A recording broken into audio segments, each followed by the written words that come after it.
Muy buenas tardes, bienvenidos a su canal de la Iglesia Bíblica Bautista, Razón para Vivir. Y bueno, estamos en la Semana Mayor, la Semana Santa, y hemos estado estudiando lo que es la última semana de nuestro Señor Jesucristo. Hoy jueves, la última cena, así conocida, ¿verdad?, por muchos, que es en realidad la institución de la Cena del Señor, que es un memorial que de alguna manera ya no va a recordar lo que ellos recordaron en aquel momento, sino vamos a recordar el sacrificio de Cristo en la cruz del Calvario para perdón de nuestros pecados. Pero bueno, vamos a entrar en materia, vamos a ver lo que pasó el día jueves, y aquí lo tenemos, la última cena, preparación para la cena pascual. Esto es dentro de la ciudad de Jerusalén. Mateo capítulo 26, 17 al 19, Marcos 14, 12 al 16, Lucas capítulo 22 del 7 al 13.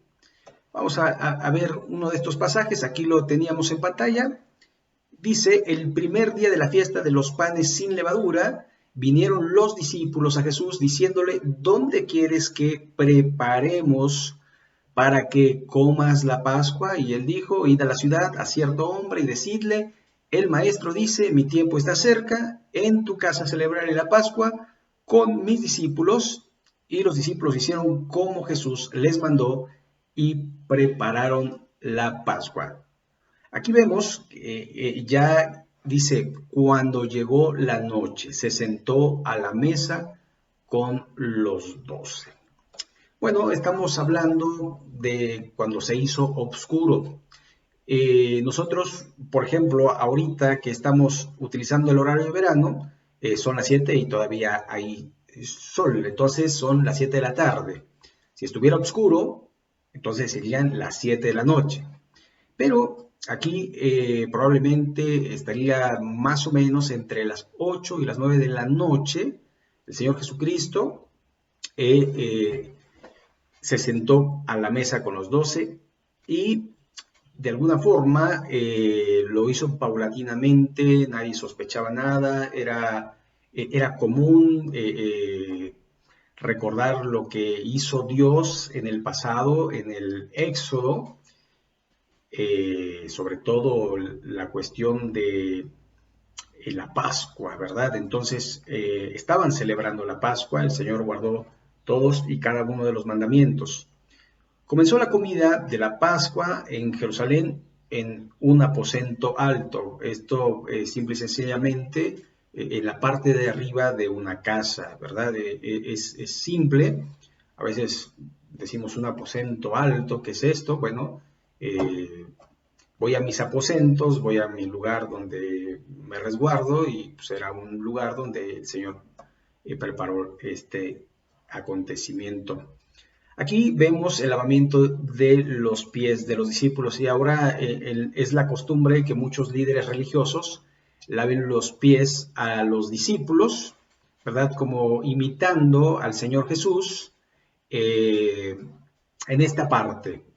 Sin embargo, yo creo que hay algo que estableció como una institución, que es la Iglesia, el bautismo como ordenanzas, mandamientos, y el memorial, que es hacer esto en memoria de mí, pero lavar los pies no. Y mucha gente lo utiliza como diciendo: vean, yo soy como Jesús, yo lavo los pies. Sí, pero lo haces una vez al año. ¿Por qué no lo haces todos los días?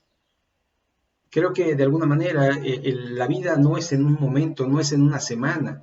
¿Sabe? Esta semana es una semana inusual, estamos viviendo la pandemia y obviamente estamos resguardados, estamos en casa, pero de alguna manera mucha gente en estos tiempos hace cosas que la Biblia no manda.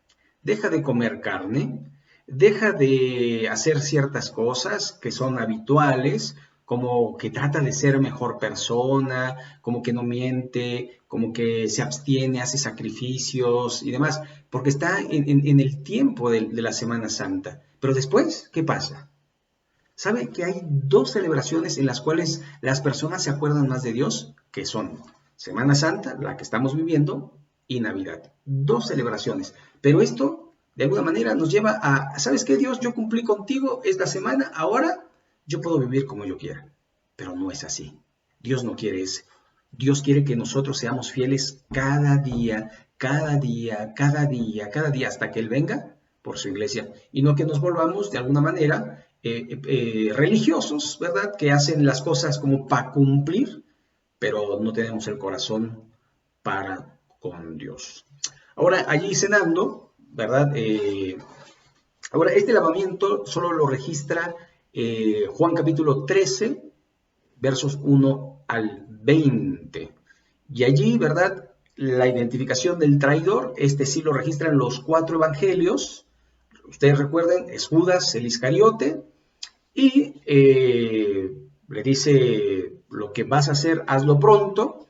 Nos dice también el pasaje que ellos pensaron que iba a comprar más víveres, que iban a cenar más, no sé, alguna diligencia que el Señor le mandó, pero en realidad él iba al Sanedrín, que se acuerdan eran los saduceos, los escribas y los ancianos de Israel, junto con los fariseos, iban a que le pagaran para hacer ya el trato y cómo y cuándo lo iba a entregar.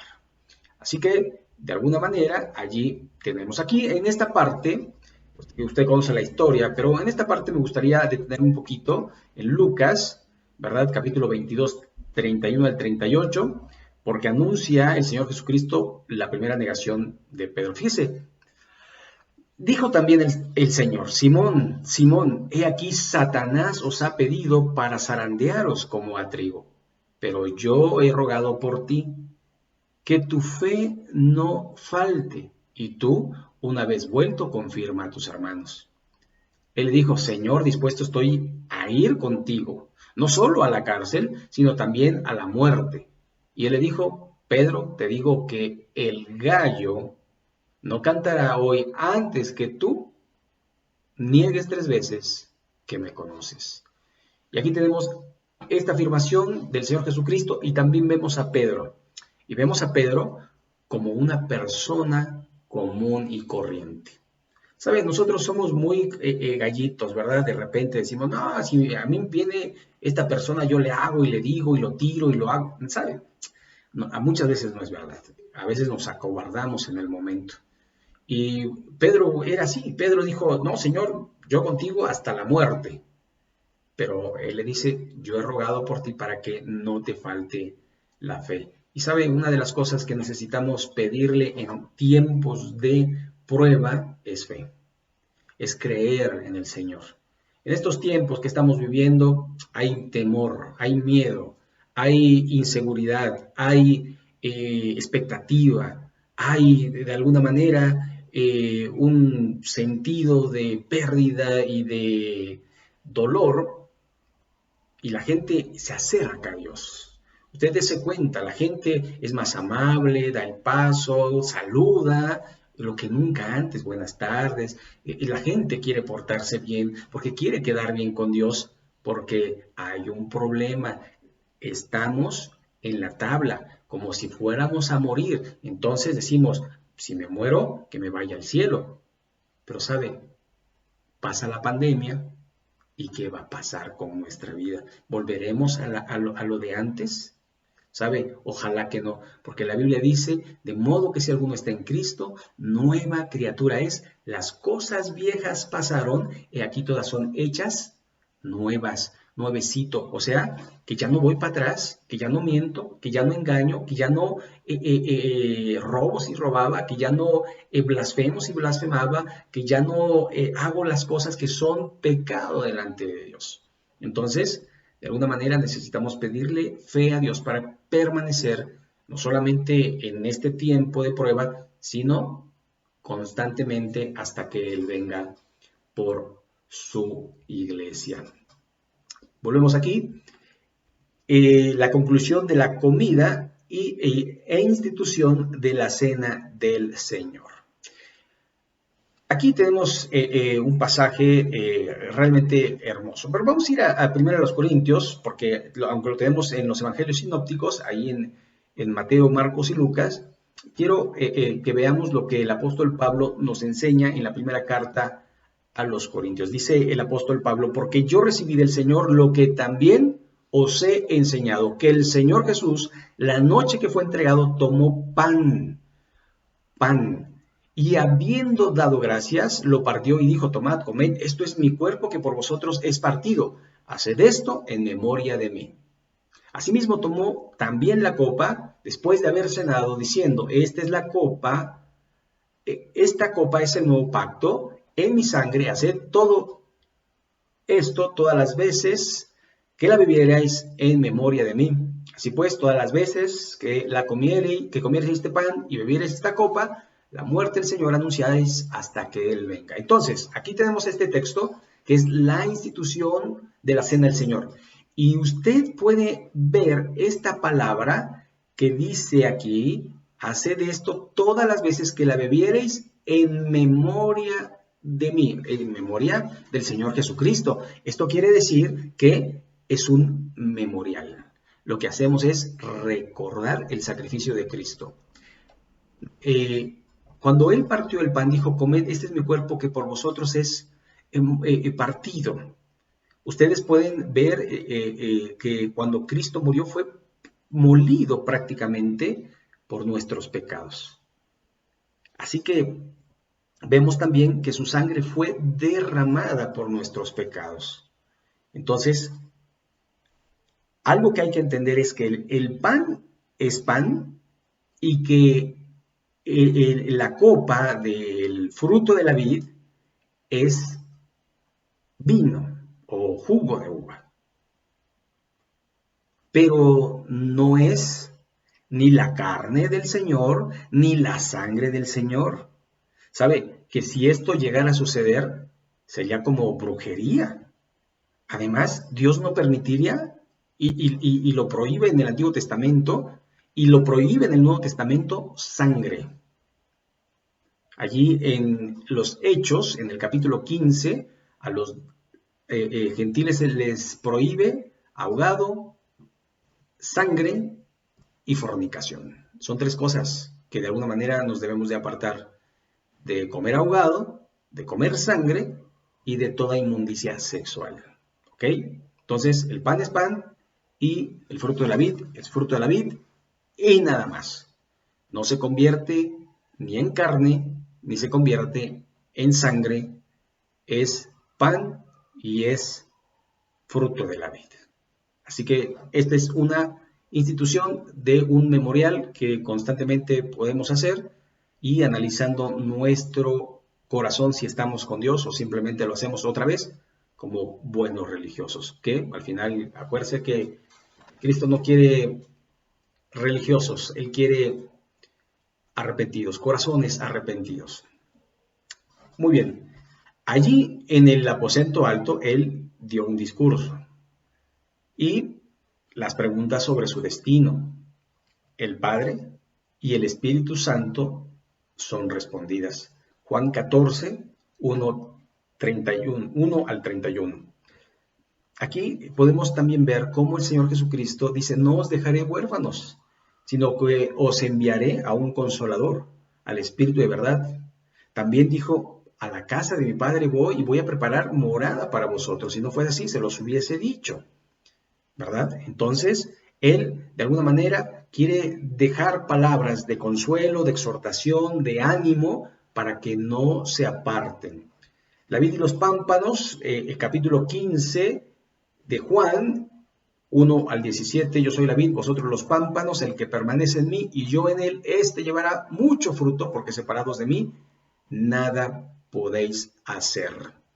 Y también habló acerca de la oposición que habría en el mundo. Juan capítulo 15, verso 18 al capítulo 16, 4. Pero vamos a ver una parte. Bueno, me puso este. Vamos a ver si podemos abrirlo. Bueno, vamos a ver pasaje acá es capítulo 15 de Juan. Entonces, vamos allá.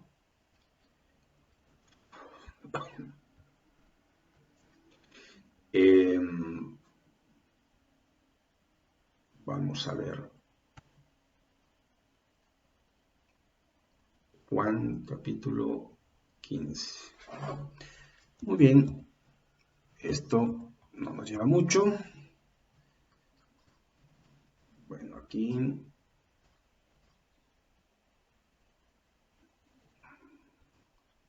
tenemos San Juan y el capítulo 15 y el verso 18. Así que aquí lo vamos a encontrar.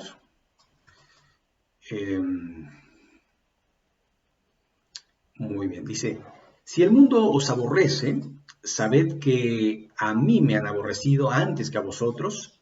Si fuerais del mundo, el mundo amaría lo suyo, pero porque no sois del mundo, antes yo os elegí del mundo, por eso el mundo os aborrece. Acordaos de la palabra que yo os he dicho: el siervo no es mayor que su señor. Y aquí podemos entender y ver que el mundo aborrece a los cristianos. Vivimos en una época donde si una persona se para y dice que es homosexual, le aplauden por su valentía de decir que es mujer o hombre según el caso.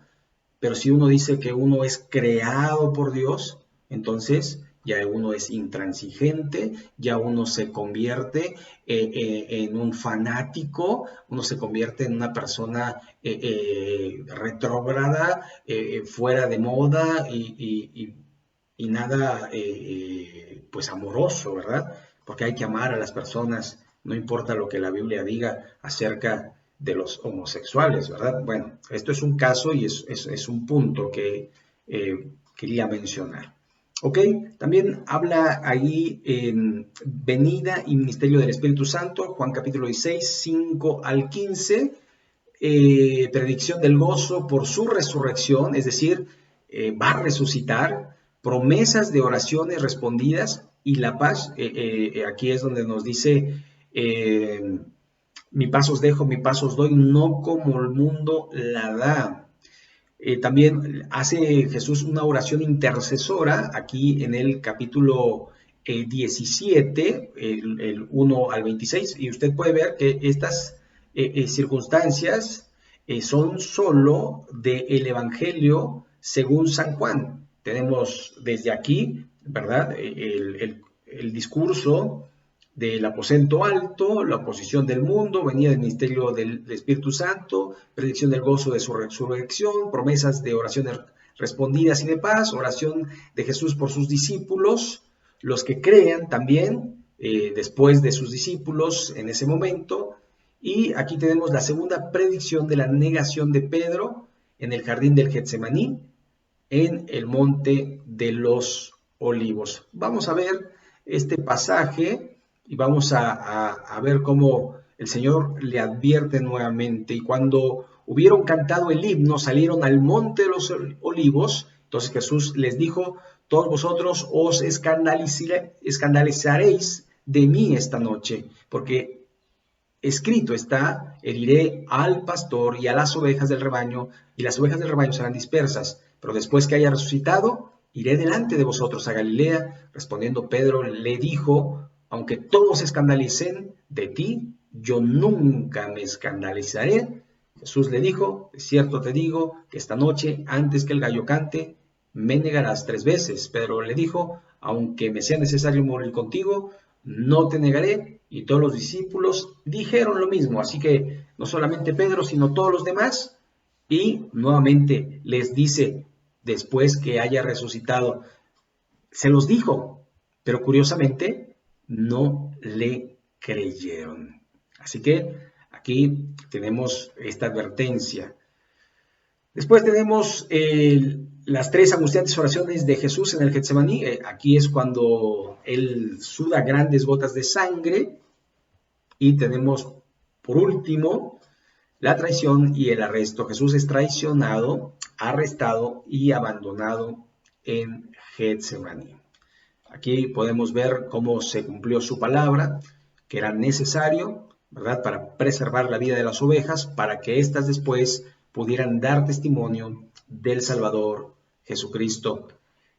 12 de la noche aproximadamente es el arresto. Es un arresto prácticamente cuando toda la gente está dormida, es secreto, que nadie se entere, para que, usted recuerda, no lo querían matar durante la fiesta, para que no se hiciera gran alboroto. Pero cuando amanece, prácticamente ya es sentenciado a muerte y llevado, ¿verdad?, a un juicio totalmente ilegal. Así que podemos entender y ver cómo se van dando las cosas y cómo el Señor Jesucristo va marcando pautas. Ahora bien, el apóstol Pedro le negó, pero también sus demás discípulos. Nosotros le hemos negado. Pero no basta con reconocerlo, sino ¿qué estoy haciendo el día de hoy para no hacerlo? ¿Será que yo sea capaz de traicionar al Señor Jesucristo? La Biblia dice que el que quiere salvar su vida, la perderá. Mas el que pierda su vida por causa de él, la hallará. Así que de alguna manera seguir a Cristo implica seguirlo hasta las últimas consecuencias. Necesitamos creer que así va a ser en nuestra vida. Muy bien, estos son los eventos, ¿verdad? Después vendrán los juicios, esto es durante la noche, ¿verdad? Pero prácticamente estamos en el día viernes, ya, viernes, porque usted recuerde que el día en los judíos no empieza como nuestro día en la mañana, sino empieza prácticamente a las 6 de la tarde del día siguiente. Entonces estamos hablando de que concluía el día, empezaba el día jueves y, terminaría al día siguiente en la mañana, bueno, a la tardecita, y pues se dan estos eventos. Entonces, vemos todo esto, la negación de Pedro, la tercera fase judía del juicio ante el Sanedrín, remordimiento y suicidio de Judas Iscariote, la primera fase romana del juicio ante Pilato, la segunda fase romana, el juicio ante Herodes, tercera fase con Pilato y a la cruz. Y estos son los eventos. Mañana vamos a estar hablando de lo que son las 7 palabras del Señor Jesucristo en la cruz. Así que le invitamos que mañana también pueda visitar el canal y que pueda también suscribirse. Muy bien, termino con una oración. Le invito que se quede con nosotros y concluya con nosotros este tiempo. Señor y Padre nuestro, gracias por tu palabra. Te rogamos que nos guíes a través de ella, que podamos ser obedientes a ella y que tu nombre sea glorificado a través de ella en nuestras vidas. Bendice a cada persona que ve este video, que tu palabra pueda llenar su corazón y que ellos puedan tener la llenura de tu Santo Espíritu para tu gloria y para tu honra. Señor, gracias por este tiempo y en el nombre de Jesucristo. Amén. Muy bien, pues hemos concluido y pues nos vemos en el siguiente video. Dios les bendiga.